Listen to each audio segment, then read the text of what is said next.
It's interesting, you know, you're correct. It's not just the Rio Magdalena. People in New York turned their back on the River Hudson.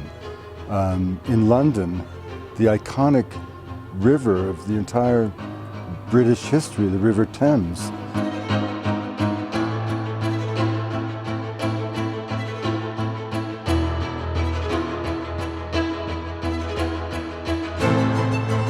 You know, in 1967, scientists at the Museum of Natural History in London declared the River Thames to be biologically dead, no oxygen whatsoever.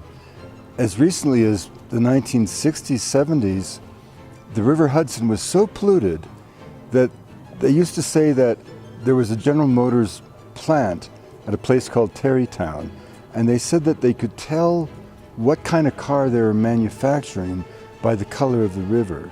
Los momos dicen que el sangre que tenemos en el cuerpo no es distinto que el agua que se encuentra en un río. En una manera científica tiene razón, porque en ese ciclo hidrológico el sangre de nosotros va a llegar en el mar y también el agua de un río y van a subir como las nubes y después de las nubes va a llegar la lluvia, ¿no? Colombia es el regalo del río Magdalena. El río Magdalena es la historia de Colombia. En todos mis viajes, sobre 5 años en el río, en la cuenca del río Magdalena, había siempre, en una manera constante, un mensaje para limpiar nosotros, para limpiar nuestra alma. Tenemos que limpiar el río. Si podemos limpiar el río, podemos limpiar nuestra alma. El río Magdalena es como un libro abierto y hay millones de páginas para escribir, ¿no? Podemos decir que los que están protegiendo el medio ambiente en Colombia, la naturaleza, es un acto patriótico. Y al contrario, lo que están haciendo daño por solamente para su bolsa, en una manera están haciendo algo contra el patrimonio. Es obvio. Y es muy raro en la historia de los países.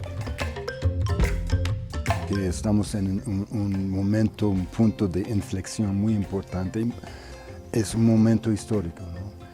Es como me dijo mi amigo Mamo Camilo, uno de los mamos de los arabacos que es muy profundo, y me contó un día que la paz no vale nada si es solamente una manera en que los varios lados de conflicto pueden unificarse para mantener una guerra contra la naturaleza. Tenemos que hacer paz con todo el mundo.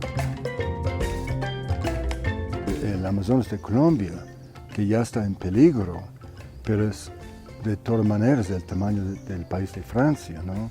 Sin carreteras. Entonces, Colombia tiene un momento en que choices can be made inspired by 50 years of scientific research as to the value of biological and cultural diversity. It didn't exist 50 years ago when Ecuador made the decisions that it did. So everything hangs in the balance.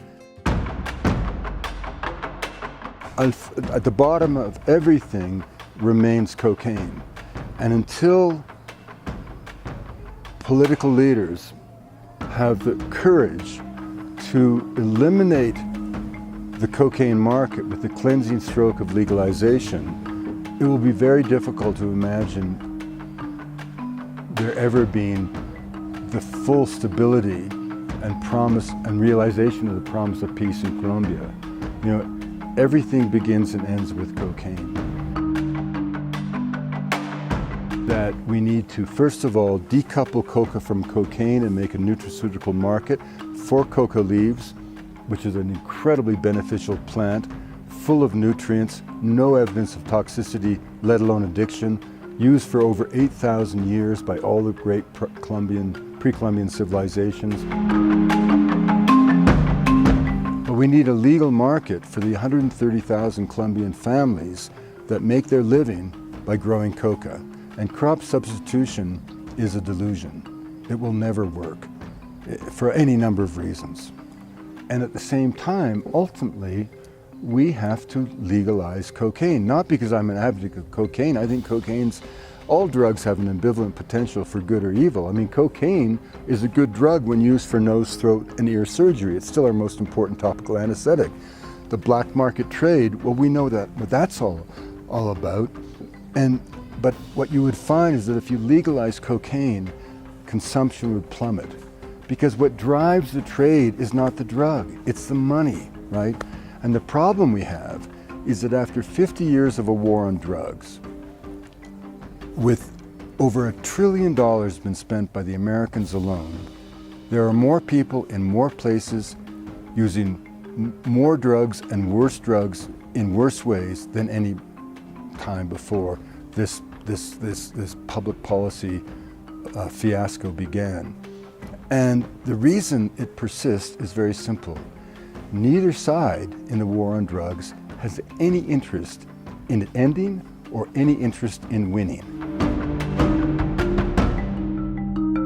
What if I told you there was an innocent plant that had been used with no toxicity for 8,000 years, that when you take it, you have no sensation whatsoever of being under the influence of anything, zero. And yet you suddenly find yourself capable of focusing, of concentrating, of focusing on your work with a slight lightness of being that just allows you to make those decisions about your editing choices a little bit easier, right? And you go through the entire day like this, and you haven't got up for another coffee. You've just mambiando un poco. And 6 o'clock comes along and you suddenly realize not only have you done your work, you've had a good time doing your work. And you go home to your family, you have a meal, maybe you go for a walk with your children, maybe you go for a run. Not like those days when you do 8 cups of coffee and you can't get to sleep at night, no? If I told you that that plant exists and that it's everywhere around us in Colombia, wouldn't you want to like to have it? Huh? Esos son los beneficios de coca. Coca is a plant that could transform the human experience.